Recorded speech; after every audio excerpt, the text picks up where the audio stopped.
Muy bien, hermanos, vamos a dar inicio entonces a esta nueva sección. Estamos estudiando las epístolas de Pablo a los Corintios y hoy vamos a entrar, hermanos, al capítulo 5 de esta carta, donde estaremos viendo un caso de inmoralidad, pero también no solo es el caso de inmoralidad, sino también cómo fue corregido ese problema. Y entonces va a ser interesante porque esto nos puede poner a nosotros o nos debe poner a nosotros en una perspectiva que dijéramos actual y viendo lo que sucedió a otras congregaciones, a otro grupo de hermanos, igual que nosotros, ver cómo estuvieron envueltos en ciertas dificultades, pero también los mecanismos que se utilizaron en esa época para corregir esos problemas. Y de esa manera nosotros poder sacar lecciones prácticas, sí, para nuestros días, porque al final, pues de eso se trata, ¿sí? No podemos estar viendo textos, historias bonitas, si nosotros no vamos a tomar cartas en el asunto o si no vamos a tomar una buena enseñanza de estas cosas. Así es que, pues sin más, pues voy a permitirme compartir pantalla. Entonces, hermanos, comenzamos, ¿verdad? Exploraremos un caso de inmoralidad en la ciudad de Corinto y veremos las lecciones, pero también vamos a hacer algunas reflexiones al final de la clase. La cita, pues tenemos ahí primera epístola a los Corintios, capítulo 5 versículos 1 al 13. Eh, Si usted tiene una Biblia a mano, ¿verdad? Me gustaría que siguiera la lectura. Voy a usar la versión Palabra de Dios para Todos. Y entonces dice así, un problema moral en la iglesia. Se dice que entre ustedes hay un pecado sexual tan grave que ni siquiera lo cometen los que no conocen a Dios. Dicen que uno de ustedes tiene como mujer a la esposa de su propio padre. Y todavía ustedes están orgullosos. Deberían más bien de estar tristes y el hombre que cometió tal pecado debería ser expulsado de en medio de ustedes. Yo no estoy presente físicamente con ustedes, pero los acompaño en el espíritu. Aún estando lejos, ya he juzgado a ese hombre como si yo estuviese allá con ustedes. Reúnanse en el nombre de nuestro Señor Jesús y yo los estaré acompañando en espíritu, pero también el poder de nuestro Señor Jesús se va a hacer presente en esa reunión. En este momento, entreguen a Satanás, o sea, cuando se dé esa reunión, entreguen a Satanás al que cometió el pecado, para que su deseo pecaminoso sea destruido, pero que su espíritu sea salvo en el día en que el Señor venga. Dejen de alabarse a sí mismos y recuerden el dicho, un poco de levadura, solo falta un poco de levadura para que ésta pueda fermentar toda la masa. Desháganse de la levadura vieja para que puedan ser como masa nueva, pues ustedes son el pan de la Pascua, son como el pan de la Pascua, que no tiene levadura, porque Cristo, nuestro Cordero de la Pascua, ya fue sacrificado por nosotros. Así que celebremos la Pascua, pero sin el pan que tiene levadura vieja, porque esa es la levadura del pecado y de la maldad. Celebremos mejor con el pan sin levadura, que es el pan de la sinceridad y el pan de la verdad. En la carta pasada les dije que no tuvieran nada que ver con la gente que practica inmoralidad sexual, pero esto no significa que ustedes deban de separarse por completo de toda la gente de este mundo que comete inmoralidades sexuales, ni de los avaros, ni de los estafadores, ni de los que adoran ídolos, porque para lograrlo tendrían que dejar este mundo ustedes mismos. Pero lo que yo les dije es de que no tengan nada que ver con ninguno que diciéndose hermano en Cristo practique pecado sexual o robe o adore ídolos o insulte a los demás o que sea borracho o que sea un estafador. Con esta persona ni siquiera se junten a comer con esta clase de personas. ¿Acaso me corresponde a mí juzgar a los que están fuera de la iglesia? ¿No son ustedes los que tienen el deber de juzgar a los que pertenecen a la iglesia? Dios juzgará a los que están fuera de la iglesia, así que echen de su grupo a ese perverso. Muy bien, hermanos. Entonces, explorando un caso de inmoralidad en la ciudad de Corinto. Leíamos el texto en mención y esto es importante. ¿Por qué? Porque tenemos que descubrir o ir al texto de la palabra y me tomé la libertad de leer una otra versión que no sea la Reina Valera para que de alguna manera tengamos otra perspectiva, ¿sí? De esta cita en mención. Entonces, comenzando, hermanos, con este problema a los que se enfrentaba la hermandad en Corinto, vamos a decir que, como introducción a este caso de inmoralidad, que en la iglesia de Corinto, sabemos, se presentaron serios problemas de inmoralidad que obviamente afectaron a la comunidad de creyentes en esa ciudad.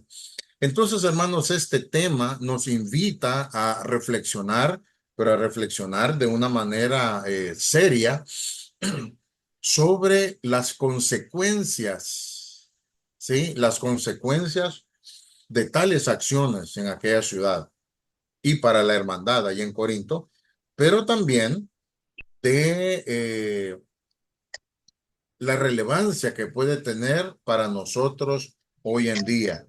Y entonces, a través de esta reflexión y este análisis, la idea es que busquemos, todos nosotros, que podamos buscar, eh, buscaremos entender estas lecciones de vida y al final, ¿verdad? Sacar conclusiones de qué podemos aprender de todo lo que vamos a hablar. No podemos, hermanos, no podemos despegarnos de lo que venimos hablando desde el inicio de esta sesión o de este estudio acerca de el ámbito que rodeaba, ¿verdad? A la iglesia, a la hermandad en Corinto. Entonces, un poquito para ponernos otra vez en contexto, ¿verdad? Hablemos de el contexto especialmente filosófico y el cultural, porque en esto vamos a ver que va a radicar un poquito de lo económico, pero más de esto, de lo filosófico y de lo cultural, vamos a ver que tuvo una gran, tuvo incidencia en la comunidad, ¿verdad? De hermanos allá en Corinto. Hemos dicho y sabemos que la ciudad de Corinto era una ciudad, pues multicultural, y al hablar de una ciudad multicultural, obviamente nos transportamos a que siendo una ciudad puerto, obviamente estaban los nativos, ¿verdad? Que en su mayoría eran judíos y griegos, un poco de una parte de romanos, pero venían de todas partes del mundo, de Europa y de Asia, por el comercio. Entonces, ya sabíamos nosotros que durante algún tiempo del año, mucha de esta población estaba de manera estacionaria ahí en la ciudad de Corinto, y 4 meses y muchos comenzaron a hacer vida ahí. Entonces, no solo era la cultura helénica, la cultura romana o la cultura judía, que de hecho ya tres culturas ya se habían mezclado, ¿sí? Se habían mezclado entre sí. Imagínese usted ya teniendo, no sé, asiáticos, africanos, europeos. eh, Era una mezcla tremenda. Y con esta mezcla tremenda, también cada uno llevaba su propia cultura, cada uno llevaba su propia religión, cada uno llevaba, por decirlo así, la moral que era aceptable en sus lugares de origen. Pero al llegar a Corinto, eso se revolvía, ¿verdad? Se revolvía, y comenzaron a haber fusiones, ¿sí? Esto hablando de Corinto, una iglesia multicultural. Ahora, es importante también que recordemos las ideas filosóficas que La comenzaron. cucaracha en la taza. Sí, sí podemos, La cucaracha, la deje taza. ver. Muy bien. Sí, entonces decíamos, también tenemos que recordar las ideas filosóficas que imperaban o que llenaban y que alimentaban a toda la población ahí. Y una de las cosas, ¿verdad?, que son más llamativas, son las ideas dualistas, que comenzó, ¿verdad?, o que fueron parte de la enseñanza o de la herencia platónica. Entonces, Platón sostenía dos cosas básicamente. Una, que el hombre estaba compuesto por dos elementos, carne y espíritu, ¿sí? Y la carne era mala por naturaleza y el espíritu era puro en sí. Y que al final, pues estos dos no tenían nada que ver al final, cuando la persona moría. Pero también en la enseñanza platónica, ¿verdad? Había algo donde él afirmaba que todo lo que nosotros miramos, este bolígrafo, este lapicero, este vaso, sí existe en este plano, pero eso simplemente, decía él, es una representación de lo real. Y él decía que había un mundo de las ideas, y en ese mundo de las ideas, ahí estaban las cosas verdaderas, ¿ya? O sea que este vaso simplemente es una representación, pero según él, en el mundo de las ideas, ahí estaba el vaso perfecto, ¿ya me entienden? Y por ahí él se iba, ¿verdad? Que lo que nosotros somos, como cuerpo, como carne, como seres vivos, pues simplemente era algo imperfecto, ¿sí? Porque en el mundo de las ideas, ahí es donde estaba la persona perfecta e ideal. Pero bueno, luego encontramos también otra corriente, ¿verdad? Con este señor Epicuro, y él decía o sostenía que, si bien es cierto, estaba de acuerdo con las ideas de Platón, que carne y espíritu son dos cosas diferentes, y que una no tiene nada que ver con la otra, o lo que uno haga no afecta a la otra. Y entonces decía él, eh, empeñarnos en ser felices. En este cuerpo hay que empeñarnos en ser felices. ¿Y cómo alcanzamos la felicidad? Según él y la escuela que él fundó. Bueno, a través del placer, ¿sí? Entre más placer le demos a la carne, ¿verdad? Nos ayuda. ¿Por qué? Porque la carne es una prisión, decía él. Y al liberarnos a través del placer, entonces liberamos al espíritu, ¿sí? Las ideas. De ahí surgieron, hermanos, también las escuelas denominadas hedonistas, donde todo era placer, la búsqueda, todo lo que te cause placer, no necesariamente lo sexual. Si comer te causa placer, come. Si ver televisión te causa placer, pues mire televisión. Si estar pegado al celular, entonces vive y muere pegado al celular. Esa era la filosofía de ellos, ¿sí? Y también, un poquito, hablando del poder económico, tuvo su incidencia en la problemática que vamos a analizar. ¿Por qué? Porque siendo una ciudad o una sociedad en la cual había buen poder adquisitivo, al menos los comerciantes, ¿verdad? No así los esclavos, pero hablando de los comerciantes, la población pudiente, eh, recordemos que siendo ellos griegos, en su mayoría, pero también tenían un detalle que debemos de considerar importante, es que ellos también tenían parte de la cultura o de las costumbres romanas. Y esto, hermanos, tenemos que entenderlo de esta manera. Por ejemplo, no es el tema de ver Daniel, pero aquellos que han leído la sección de Daniel capítulo 2, cuando aquel rey tiene unas visiones en la noche y él ve una imagen, ¿sí?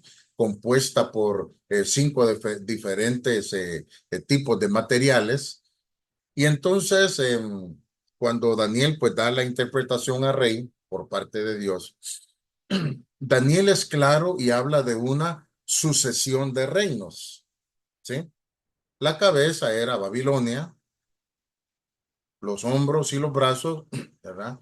Estaba representado por los imperios de Media y Persia, pero como ellos se unieron, fueron los medo-persas, después el vientre y los muslos, ¿verdad? Que eran de bronce.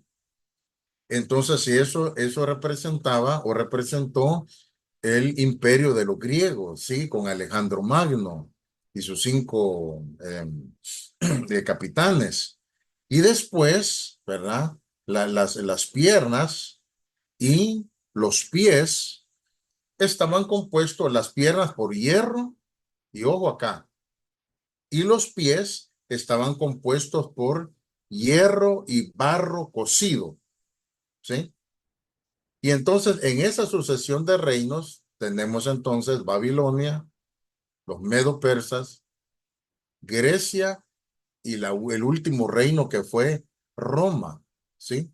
Y en los tiempos de Roma nace Jesús, y en los tiempos de Roma, cuando Roma está gobernando todo el mundo conocido, es que el apóstol Pablo comienza, ¿verdad? Su tarea evangelizadora al pueblo gentil y comienza su viaje misionero. Y es así como Pablo, bajo ese contexto, digamos, militar, podríamos decirlo, él llega a Corinto y establece la iglesia en Corinto. Ahora, ¿por qué hablar de todo esto? Porque Roma, aparte de ser una, ¿qué le digo? Una maquinaria de guerra, una maquinaria tremenda de guerra.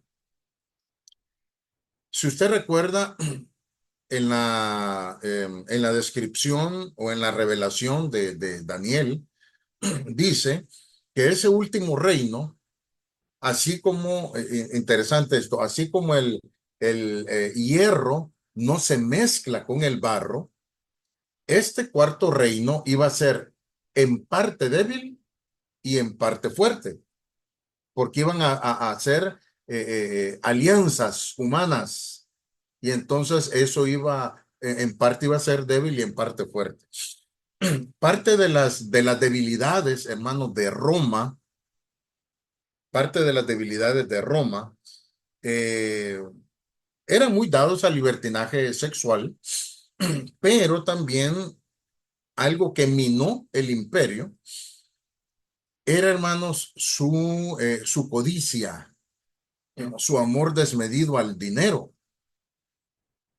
Y entonces, para el tiempo de los romanos, hay un libro que se llama La Roma Imperial, y en ella se habla de un historiador que destacó uno de los lemas famosos en el tiempo de Roma, cuando Roma era fuerte, ¿sí? Pero comenzó su decadencia. Y entonces decía que uno de los lemas, aparte de que de todos los caminos van a Roma, Ese era uno. El otro, no menos importante, era el siguiente. En Roma, oiga bien, en Roma todo está a la venta. Todo lo que representaba billete y era ¿qué le digo? Era atractivo para todo romano, para todo gobernador, para todo cónsul, para todo procónsul. Y entonces los puestos políticos se compraban. Entonces, lo económico, aunque de repente no lo podamos ver así, sí tuvo su incidencia también en este problema moral. ¿Por qué? Porque el poder económico te hacía inmune a algunas cosas, pero también te daba el lujo de ese mismo poder, el mismo dinero, te daba poder para hacer o no hacer cosas. Entonces, es importante que lo mantengamos en mente, ¿verdad? Lo multicultural, las ideas filosóficas dualistas, las ideas filosóficas hedonistas, pero también el poder económico, ¿verdad? Que ya lo decía el Señor, raíz de todos los males es el ¿qué? El amor, sí, el amor al dinero.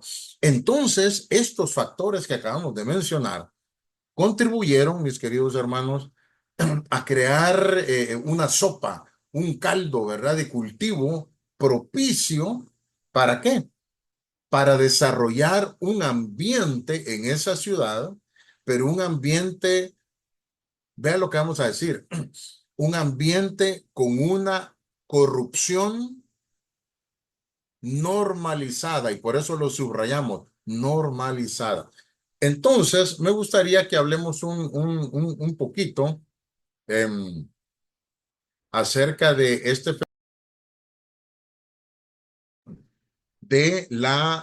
lo que se conoce como la normalización. ¿Por qué? Perdón, ¿me escuchan, hermanos? Así que me sale un mensaje aquí que reactive el audio.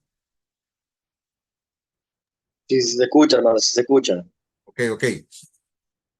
Entonces decíamos, ¿verdad? Esto creó un ambiente de una corrupción, de una depravación normalizada. Entonces, ¿qué queremos decir con eso? Vean, la normalización, hermanos, eh, es peligrosa y la normalización se define, la normalización social, se define como un proceso sociológico, pero psicológico también, mediante el cual, fíjese bien, ciertos comportamientos, ciertas ideas, ciertas conductas, ciertas situaciones se terminan considerando normales dentro de una sociedad o dentro de un grupo social. Y este fenómeno de la normalización social ocurre a través de varios mecanismos, no es así nomás, esto es un proceso y ocurre a través de varios mecanismos. Y si los mencionamos, uno de ellos, hermanos, uno de esos mecanismos tiene que ver con la repetición. Eh, Cuando hablamos de la repetición, es interesante, ¿por qué? Porque hay ciertos comportamientos, la exposición constante a ciertos comportamientos o a ciertas ideas pueden hacer que al final nosotros terminemos tomando algunas conductas como normales. Muy bien. Hermano Raúl y luego hermana Débora.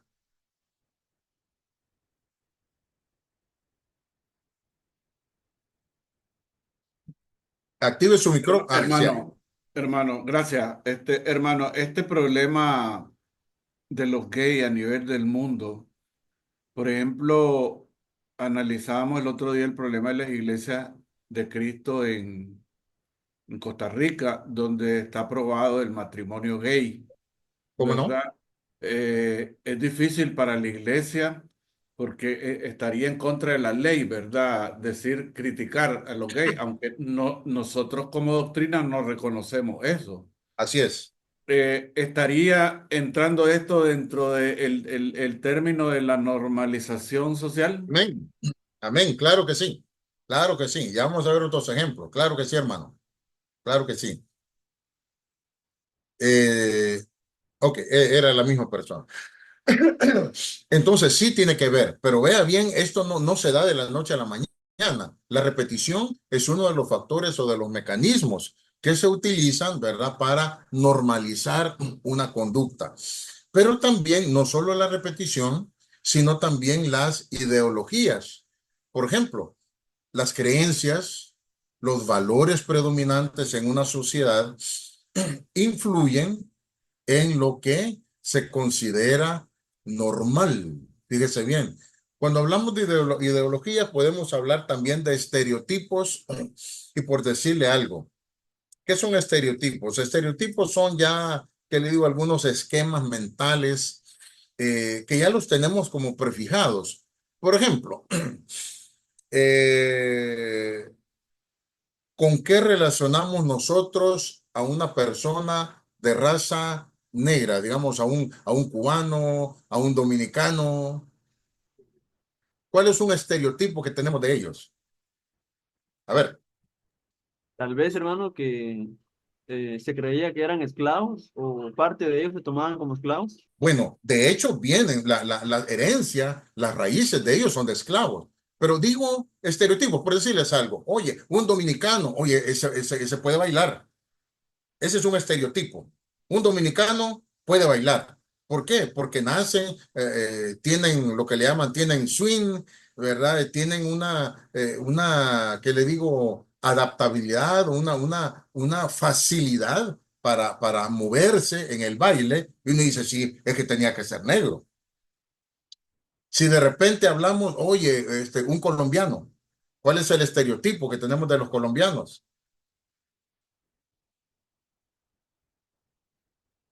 A ver, criaturas del Señor.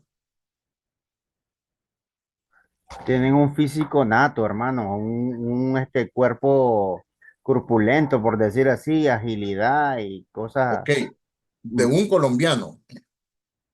Vende coca. Ajá, sí, un colombiano. Oye, este es narco. O sea, esos son estereotipos. ¿Ya me entienden?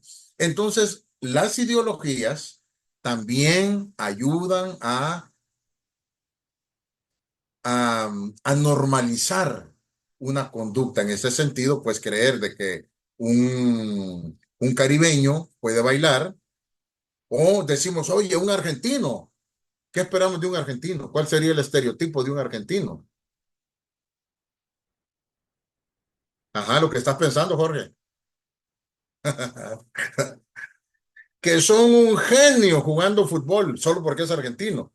Son estereotipos, ya me entiendes. Pero aparte de la repetición, aparte de la ideología, tenemos, hermanos, otro mecanismo que son, y esto es más fuerte o más evidente, que son la propaganda a través de los medios, o la propaganda y los medios de comunicación, los mensajes repetidos en los medios pueden moldear eh, nuestra manera de pensar, nuestra percepción y las actitudes de las personas.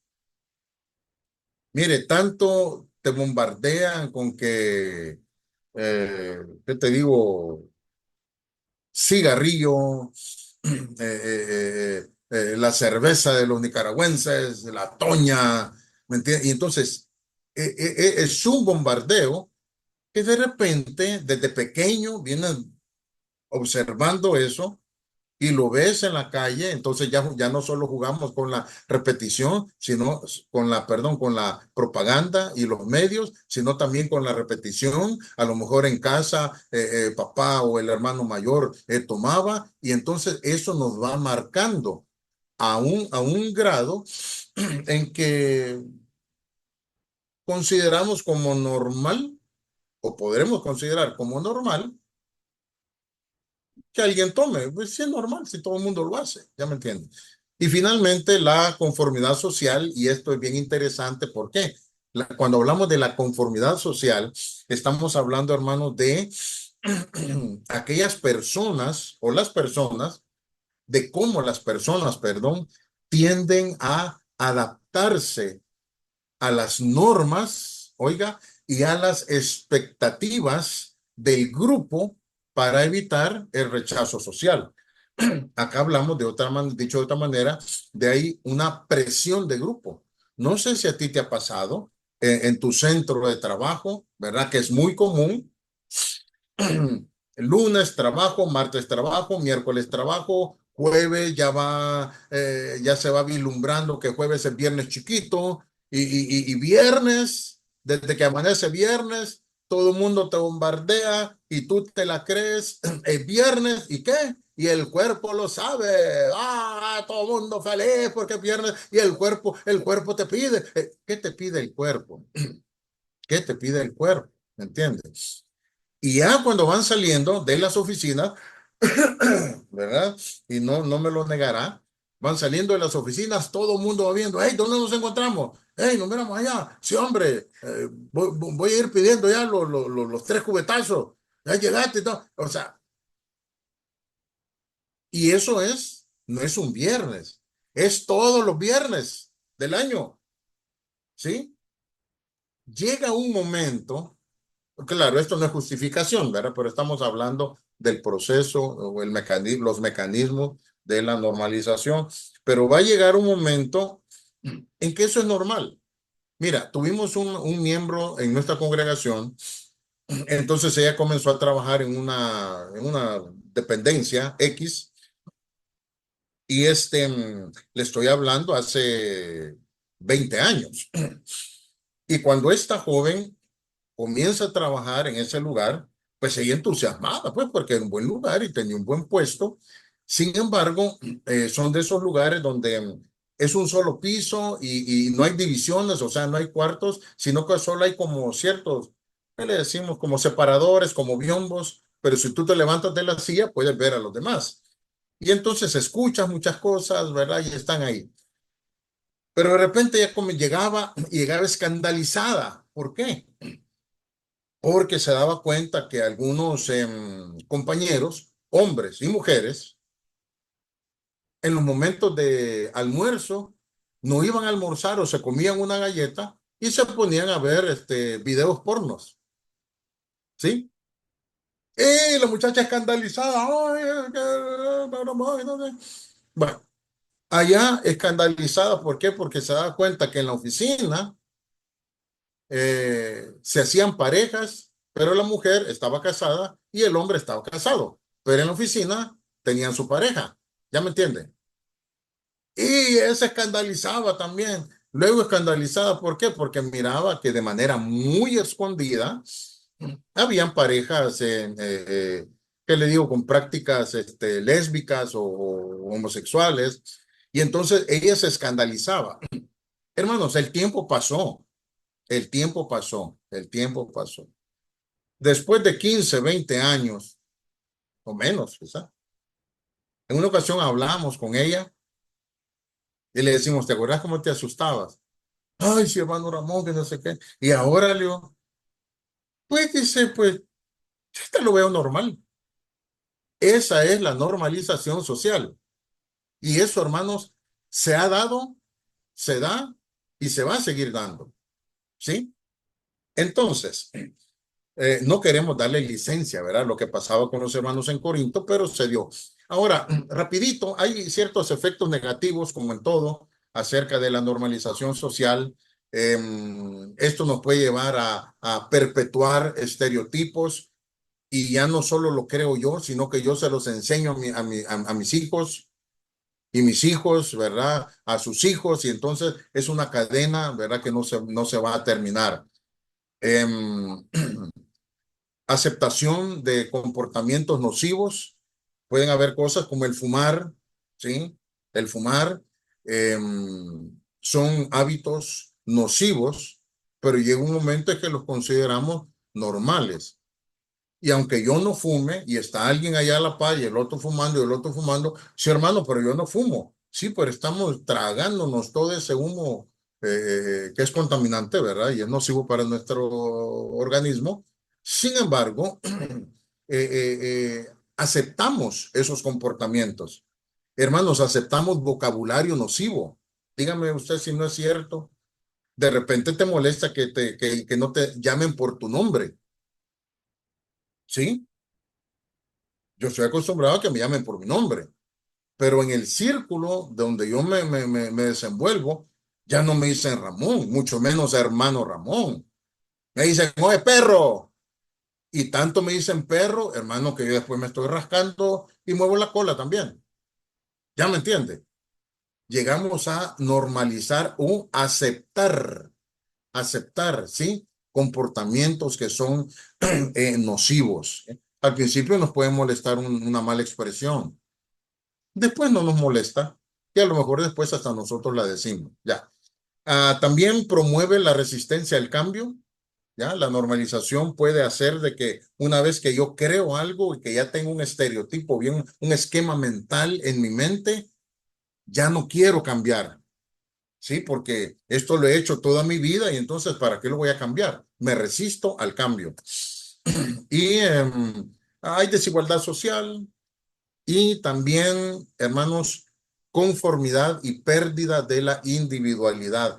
¿Por qué? Porque ya no es Ramón Ayala el que está en control de sí mismo y de su manera de pensar y por ende de su manera de actuar, sino que ya son todas estas cosas que el medio ambiente me ha bombardeado y me las ha colocado en mi mente, y entonces yo pierdo esa individualidad. Ya no soy dueño de mí mismo, ¿sí? Sino que soy dueño, podría ser, de las circunstancias, de la propaganda, de la situación social, de la presión de grupo, y entonces perdemos la individualidad. Recuerdo este un refrán que decía, ¿a dónde vas, Vicente? Pues, ¿dónde va toda la gente? Ahí la persona ya perdió su individualidad, ¿sí? Ya hace lo que todo mundo dice, ¿ya? Entonces, las personas pueden sentirse bien de ajustarse a ciertas normas o ciertas conductas o ajustarse a ciertos estándares para lograr tener la aceptación de grupo. Ahora, estos efectos negativos subrayan, hermanos, la importancia seria de cuestionar y analizar las normas sociales y los comportamientos que se pueden considerar normales en otros ámbitos. Pero, aquí hacemos un alto, porque una cosa es lo que la sociedad misma acepta, lo que todo mundo dice, lo que en Europa se maneja, eso está bien. O como decía mi hermano Raúl, lo que en Costa Rica ya se aprobó y se acepta, pero ahora nosotros tenemos que hacer la diferencia y no perder nuestra individualidad como qué, como hijos de Dios. Ese es el punto. ¿Sí? Nuestra individualidad, o dicho de otra manera, nuestra identidad como cristianos, como hijos de Dios, como coherederos de Cristo Jesús. Entonces, esto es importante. Ahora sí, miremos entonces la problemática que leíamos, ¿verdad?, acerca de los hermanos ahí en Corinto. Vea, ponemos que Pablo desarrolló un plan, pero un plan bien estructurado. ¿Para qué? Para erradicar esta conducta que había sido aceptada como normal en medio de la hermandad allá en Corinto. Muy bien. Perdón. Podemos mencionar, hermanos, lo siguiente. Vea. Pablo, en el punto número 1, vemos que Pablo inicia con una confrontación directa. No se anduvo por las ramas, ¿ya? Recordemos que el apóstol Pablo, ¿verdad? Él fue informado, él investigó, ¿ya? Cuando él dice, por ejemplo, en la carta a los Corintios, se dice, o sea, Pablo no está hablando como cuando nosotros decimos, ¿verdad? Oye, hermano Raúl, fíjese que le cuento esto. Y me pregunta, hermano Raúl, ¿y usted cómo sabe? Ah, es que, así dicen. Un pajarito me dijo. No, no, no, Pablo no iba con eso. Pablo estaba bien informado, ¿ya?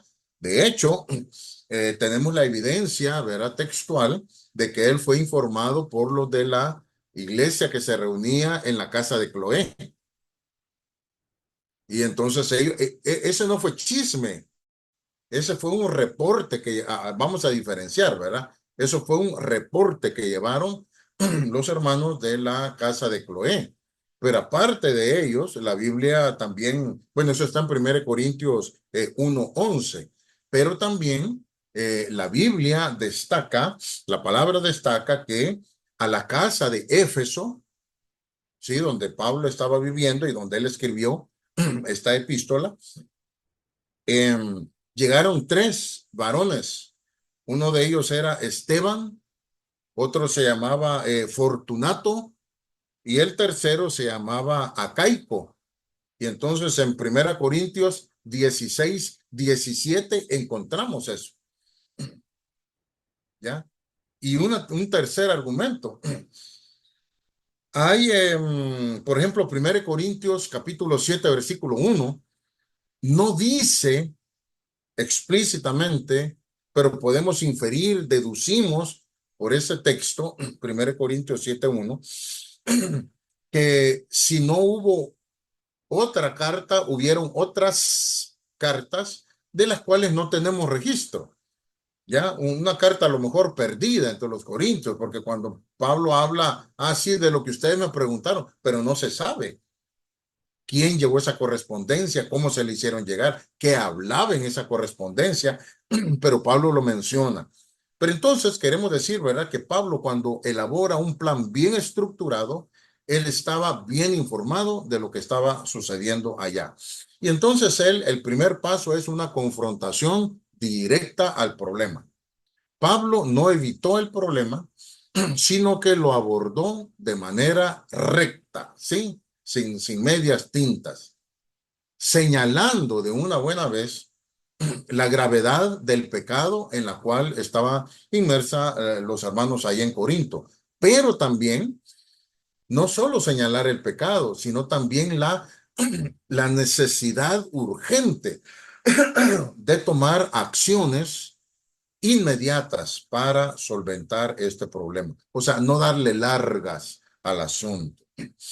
El pecado, hermano, se nombra como en el original, ¿verdad? Como porneía, de donde mucho tiempo después sí, se deriva la palabra pornografía, pero vamos a hacer una aclaración acá.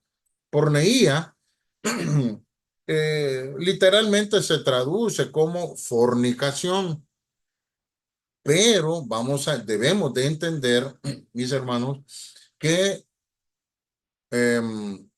debemos de entender que porneía no solo no solo tenía que ver con una relación, digamos, ilícita fuera del matrimonio, sino que porneía abarcaba una serie de pecados que tenían que ver con lo sexual, pero que eran relaciones ilícitas. Por ejemplo, hoy está muy clasificado, ¿verdad? Digamos, las conductas negativas sexuales o las llamadas parafilias están, están clasificadas de muchas maneras, tienen muchos nombres. Por decir algo, está el adulterio, ¿sí?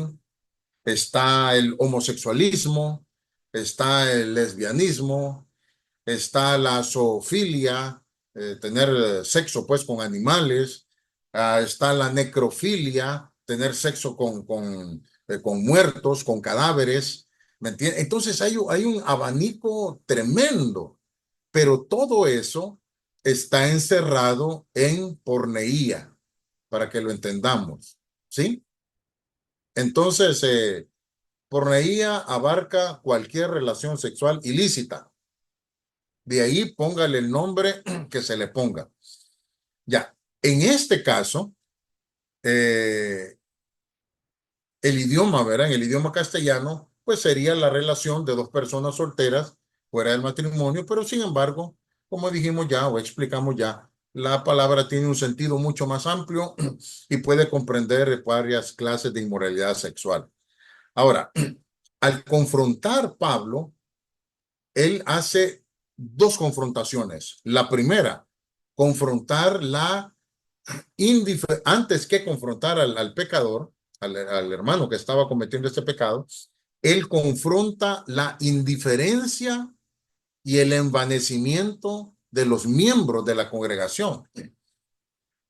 Y entonces llama inmediatamente la atención a cómo ellos se habían convertido tan permisivos en la iglesia. Oiga bien, que en lugar de disciplinar esta acción, más bien ellos se sentían, dice, hinchados, se sentían fachentos de que se estuviese dando una relación de esa envergadura en la iglesia en Corinto. Entonces, se sentían, dijo Pablo, envanecidos en su propia terminología. Y entonces, este consentimiento permisivo y pecaminoso, Pablo lo ataca, les dice a ellos, oh, no, hombre, ustedes no deberían de ser así. Primero voy con ustedes porque ustedes están permitiendo todas estas cosas. Obviamente hablaba no solo de toda la hermandad, sino también tenía que verse involucrado el liderazgo propio de la congregación. En segundo lugar, Pablo va y confronta al hermano en pecado. Y esto lo hace, como dijimos, de manera directa, ¿sí? Y seguidamente el apóstol Pablo pasa a establecer la disciplina necesaria en una situación de esta magnitud. Y en una franca amonestación a toda la iglesia, ¿verdad? Que transigía con un pecado semejante. Entonces veamos los pasos de Pablo. En su plan estructurado, hace una confrontación directa a la iglesia en general por ser alcahuetos y al hermano que estaba cometiendo el acto de inmoralidad. Permítame, no quiere avanzar esto. Ahora sí. Y entonces, como segundo paso, Pablo, ¿qué es lo que propone? Que el hermano que está en esta situación, dice, sea expulsado de la comunidad. Entonces, Pablo instruyó a la iglesia a expulsar al miembro que estaba cometiendo este pecado. Pero no era simplemente por un revanchismo, ¿sí? Sino que Pablo, ya dijimos, era un plan. Hermanos, si un plan es, ¿verdad? Un plan está formado por pasos lógicos que persiguen un fin determinado. Y Pablo estaba elaborando un plan, no estaba hacia la loca, ¿sí? Entonces él, después de confrontar, él da la recomendación de qué es lo que hay que hacer. Y la recomendación para él es, porque él ya había analizado todo todo el caso, y dice Pablo, ¿verdad? Entonces yo, en el siguiente punto vamos a ver lo que Pablo había determinado, pero vamos a ver lo siguiente. La idea de Pablo era que el hermano, su espíritu, su alma, pudiese ser salvado, ¿sí? Que él pudiese lograr arrepentirse y volver a la comunión, obviamente con la iglesia, pero también con Dios. Y era interesante, ¿por qué? Porque desde la ley mosaica prohibía y condenaba una relación como la que estaba sucediendo ahí. Levítico 18:8 decía, ¿verdad? Cualquiera que yaciere o que durmiere o que tuviere sexo con la mujer de su padre, la desnudez de su padre descubrió. Entonces ambos, la mujer y el hombre, han de ser muertos y su sangre será sobre ellos. ¿Verdad? Esto es interesante. Pero también, fíjese, qué interesante que bajo la ley mosaica esto no estaba permitido, estaba condenado y con pena de muerte. Pero es importante notar que la ley romana, aunque eran medio depravados, pero la ley romana no consentía esto. Por consiguiente, no se trataba, ¿verdad?, de un matrimonio legalmente establecido, sino pues una especie de concubinato, ¿sí? Pecaminoso en extremo y sin reconocimiento alguno por las leyes romanas en el aspecto formal de la palabra. Y entonces el problema no era un adulterio, sino más bien se puede catalogar como incesto, porque un incesto es la relación sexual ilícita entre parientes, ¿verdad? Cercanos o lejanos, ¿sí? Se cataloga como un incesto. En este caso era bien cercano, dado que era la esposa del papá. Y acá no se dan detalles, hermanos. Lo que sí pudiéramos nosotros pensar es en que tanto el papá como la señora no eran miembros de la iglesia. Podemos asumir. Sí, porque no lo menciona Pablo más, no los disciplinan a ellos, ¿sí? Entonces asumimos que ellos estaban fuera de esto. Tampoco se dice si el papá ya había muerto, si era la mamá biológica de este muchacho o si era la madrastra, ¿verdad? Entonces,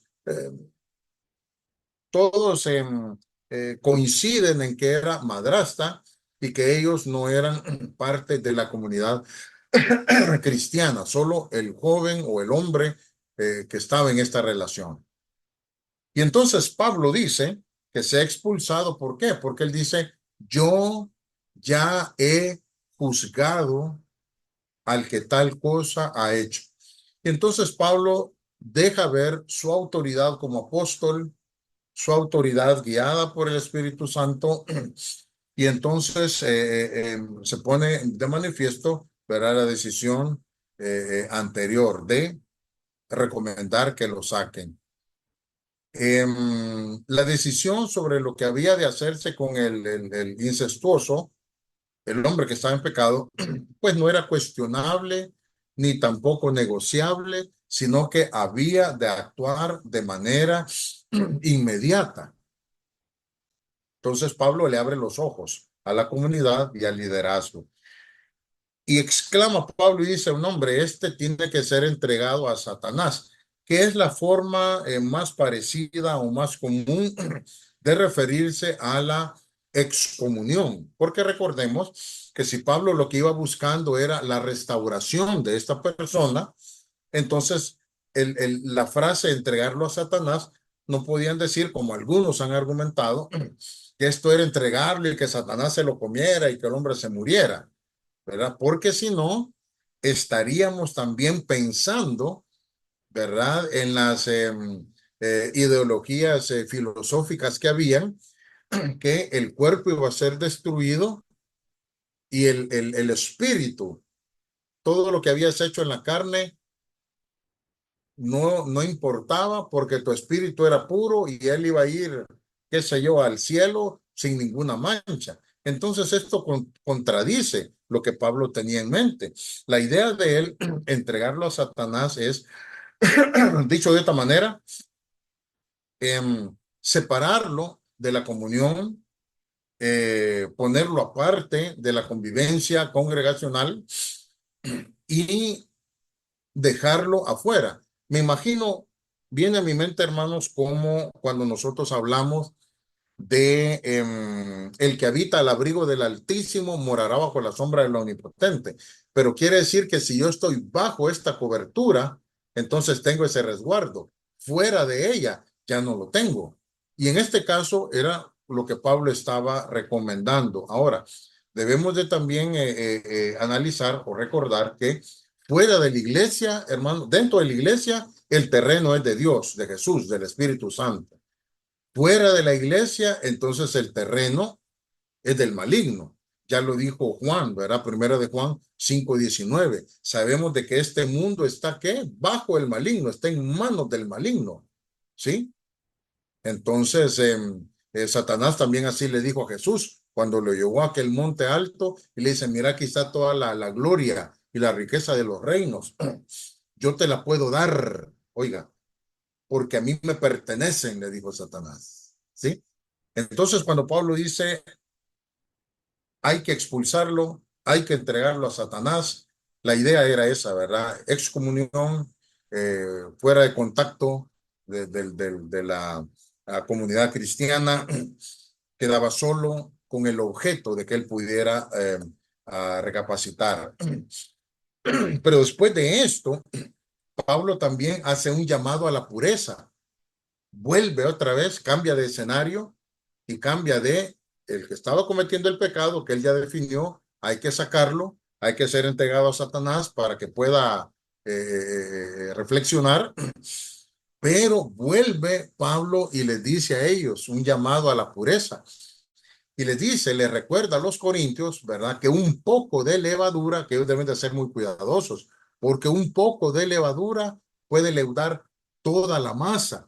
Y con esto, Pablo estaba haciendo hincapié o usando esta metáfora para enfatizar que un solo acto de inmoralidad puede corromper, y de hecho estaba corrompiendo a toda una comunidad, habiendo hecho sida, ¿verdad?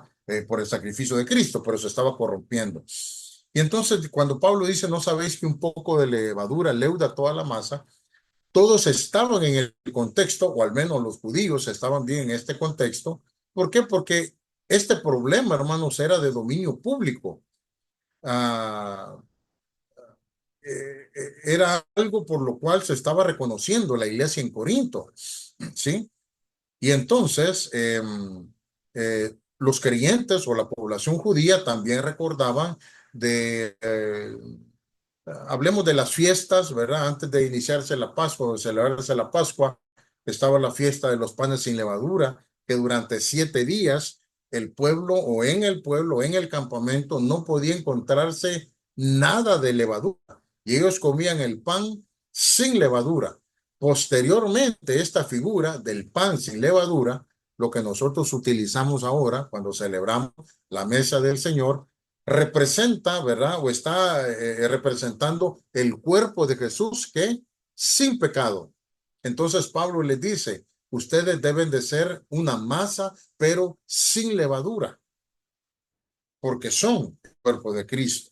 Y entonces dice Pablo, limpiaos del pecado o limpiaos de esa vieja levadura para que seáis nueva masa, sin levadura, como deben de ser. Y aclara, porque nuestra Pascua, que es Cristo, él ya fue sacrificada, perdón, por nosotros. Y entonces acá Pablo hace, ¿verdad?, lo que mencionamos, alusión al tiempo de la Pascua en Israel. Y tenemos citas ahí interesantes como Éxodo 12, 14 al 20, donde se hablaba que no iba a haber nada leudado. Y la referencia que hace Pedro de esa cita del Antiguo Testamento en Primera de Pedro, capítulo 1, versículos 16 al 19. Ahora, recordemos, el fin de Pablo era la restauración, aunque no lo dice en la primera epístola, pero aquí nos saltamos algo importante. Aunque Pablo fue firme en el llamado a la disciplina, también él tenía en mente la restauración del pecador, esperando que esta acción correctiva llevara al arrepentimiento y a la reconciliación. Tenemos 2 citas ahí como referencia, Gálatas 6:1, donde nos habla, ¿verdad?, que al ver a alguien sorprender a alguien en un acto ilícito, hay que ir con él, ¿con qué? Con el objeto de restaurarlo. Ese es el fin de la disciplina congregacional. Y Santiago 5:20, que nos recuerda, ¿verdad?, que si hacemos volver a alguien de su pecado, que se devuelva del camino que lleva, dice, ¿verdad?, vamos a cubrir multitud de pecados, ¿sí? Santiago 5:20. Entonces, este proceso fue un proceso que dio buenos resultados. En segunda epístola a los Corintios, capítulo 2, versículos del 5 al 11, Pablo más bien motiva a la hermandad en Corinto, diciéndole, está bien, ya no lo presionen. Ya no le sumen más ansiedad, más estrés. Y más bien dice, perdónenlo. ¿Sí? obviamente, porque había dado muestras, ¿sí? De querer volver a la comunión con la comunidad cristiana. Entonces, ve acá, es importante ver el tema de la disciplina, pero entender, hermanos, que la disciplina congregacional, otra vez, no es por desquite, no es por revanchismo, no es porque este me la va a pagar, es con el único objeto de restaurar a la persona caída, esté en la condición en la cual esté. Obviamente, pues que va a depender de su arrepentimiento genuino. Entonces, en el caso de los corintios, esto se dio.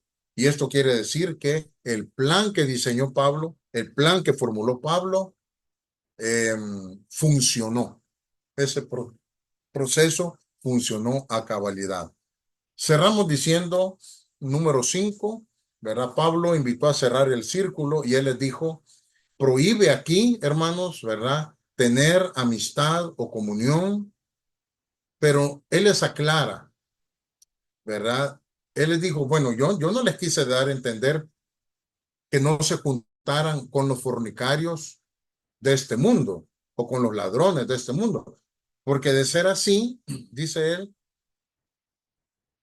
tendríamos que salir de este mundo, vivir en una burbuja, ya, vivir en otra dimensión, pero eso es imposible.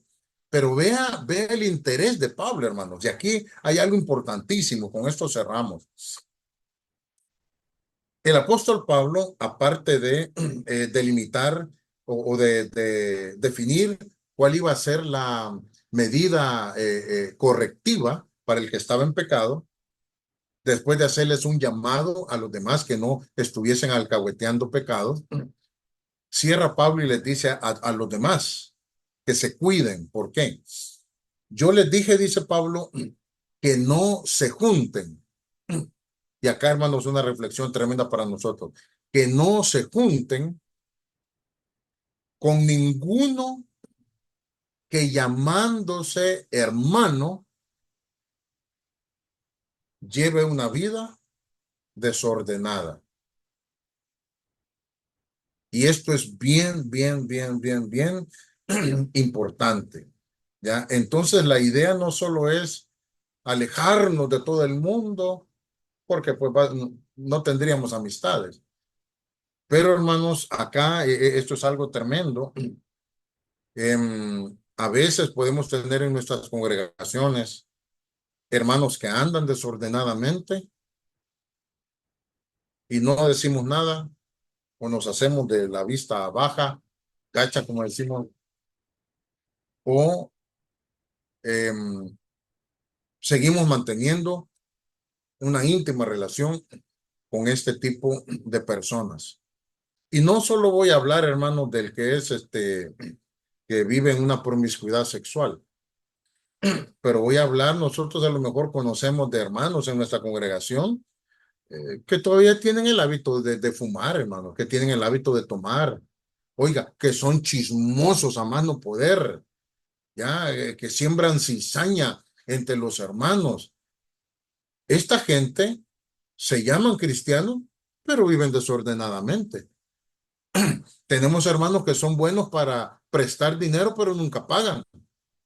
Tenemos hermanos que son buenos para fiar en las pulperías y no pagan. Y allá te andan llegando donde el predicador a buscar cómo recuperar ese dinero a las personas.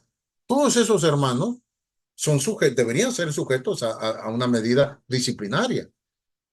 Pero también la Biblia nos llama, imaginémonos que no hay disciplina, pero la Biblia me dice a mí, ya en lo personal, hombre, Ramón, no te juntes, no te asocies con personas que llamándose cristianos vivan desordenadamente, que llamándose cristianos roben y forniquen y sean mal hablados. Y entonces, esto yo creo, hermanos, que es importante. Yo creo, hermanos, que esto es importante porque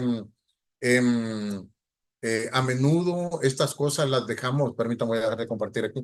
A menudo estas cosas las dejamos pasar, las dejamos pasar por alto y las consideramos, hemos hecho clasificaciones de pecados y es más grave un caso de adulterio, es más grave el caso bueno, no, de una pareja, fornicación, de un embarazo en un adolescente. Eso es como más escandaloso que otras cosas. Miren, muchas congregaciones hemos tenido casos de hermanos que se les ha confiado la ofrenda, hermano, y se la han robado. No me diga que se le perdió, se la han robado. Pero esas cosas como que no meritan. Ay, sí, pobrecito. ¿Me entiende? Caemos en la normalización, caemos en alcahuetear, ¿me entiende? Y esto es complicado, ¿sí? Porque ya lo dijo el apóstol Pablo, un poquito de levadura puede leudar toda la masa. Entonces, hermanos, ¿verdad? Vamos yo les voy a compartir a ustedes unas 5 preguntas que van a ser como reflexión para que ustedes, en base a lo que discutimos hoy, que usted pueda hacer una sana reflexión, ¿verdad? Y traerlo de allá, lo de los hermanos a los Corintios, a lo que estamos viviendo hoy en día, y que de esa manera también nos podamos expresar. Así es que llegamos hasta aquí con el caso de inmoralidad que fue juzgado por el apóstol Pablo, pero con un propósito de que este hombre fuese restaurado. Y al final, como Pablo actuó bien, al final esta persona fue restaurada a la comunión cristiana.